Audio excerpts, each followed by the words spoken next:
I can think of many games that we enjoy which could only be created professionally through tens of millions of dollars worth of focused talent and time. Many of these AAA games are works of art, on par with film, and that is great, but that doesn't mean that that's the only way to make games. Today, we're going to talk about making games non-professionally. Also, this episode comes to you courtesy of Chris here. Say hello.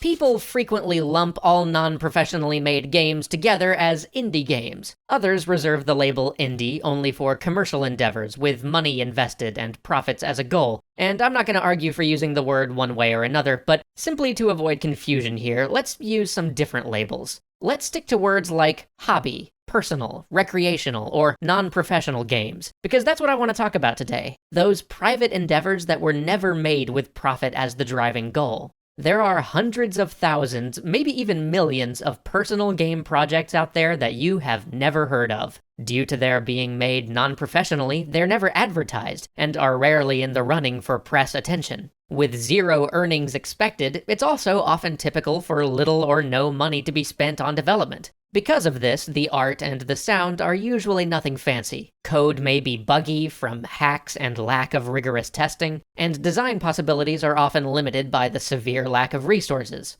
So these games don't impress, they earn no money, and you probably haven't heard of practically any of them, although there are rare exceptions which gain widespread awareness, like Flappy Bird. How and why, then, are so many of these created? More importantly, why discuss hobby projects? Well, because they have a focus that we rarely see with major release games. They aren't made for me and you. They are made mainly for the people who created them, and for their friends and family or classmates and coworkers to enjoy. And I won't try to talk you into playing games that are made non-professionally, for the same reason that I'm not going to recommend attending a local club sports event if you don't have family or friends involved in it. These things are often relatively unimpressive. You're not likely to come away from them feeling inspired.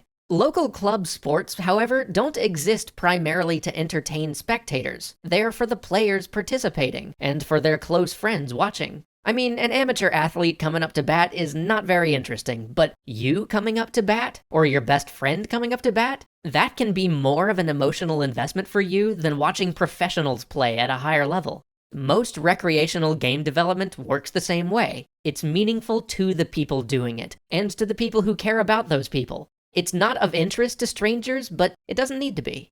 If you make your own non-professional games, they will be relevant to you and your peers in a different way than any multi-million-dollar AAA game or commercial indie game could be. And this type of development has a long-standing tradition. Non-professional video games made and played by friends predated the video game industry's birth. In 1962, when Steve Russell created Space War, the main source of updates and new features came from the same group of classmates that were playing it. As the code reached other campuses, student groups made their own modifications, adding mines and cloaking, tournament support, and more. Around the world today, more people than ever are making personal games with classmates, neighbors, family, and coworkers. In some cases, people experiment with putting ads in, or giving it a $1 price tag in an online store, mostly just to see if it turns out to be a winning lottery ticket like Flappy Bird was. The games made this way exist primarily for the benefit of the people who made it, and close friends or family they share it with.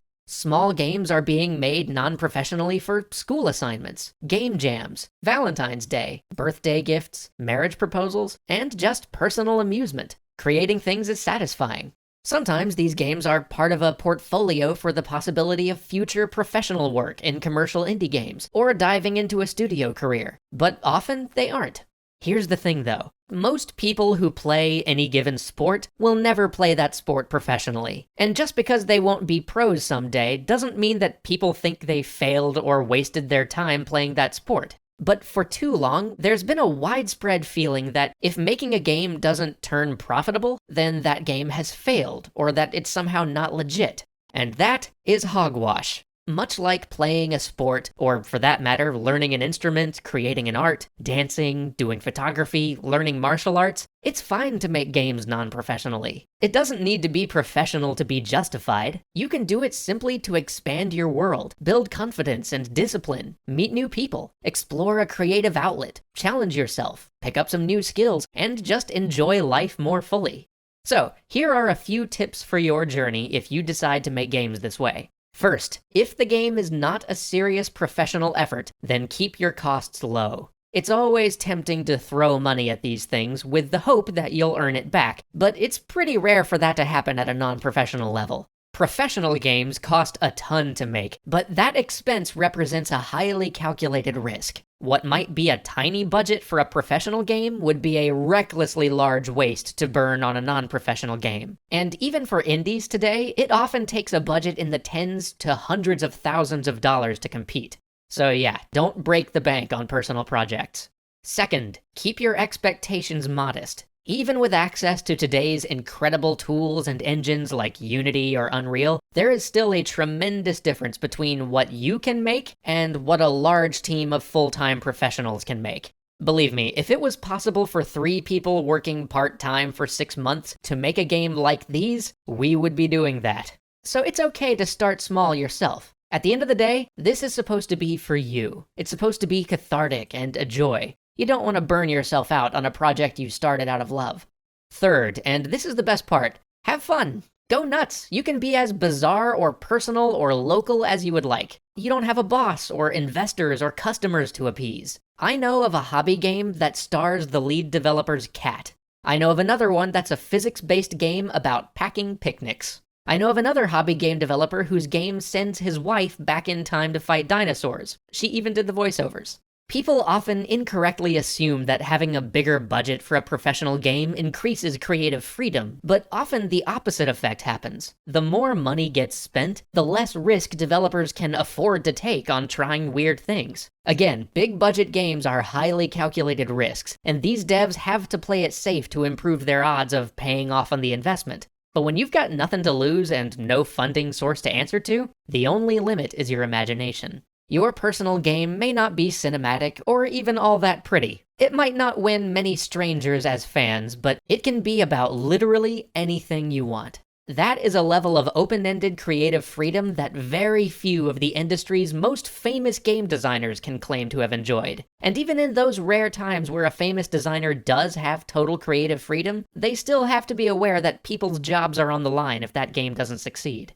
So even though non-professional games don't get the same level of exposure and fame, they are often wonderful and worthwhile to create. And if you've been thinking about tinkering on your own project, know that there has never been a better time in history to jump right into doing it. It doesn't have to be a world-changing game to change the world of the people making it. See you next week.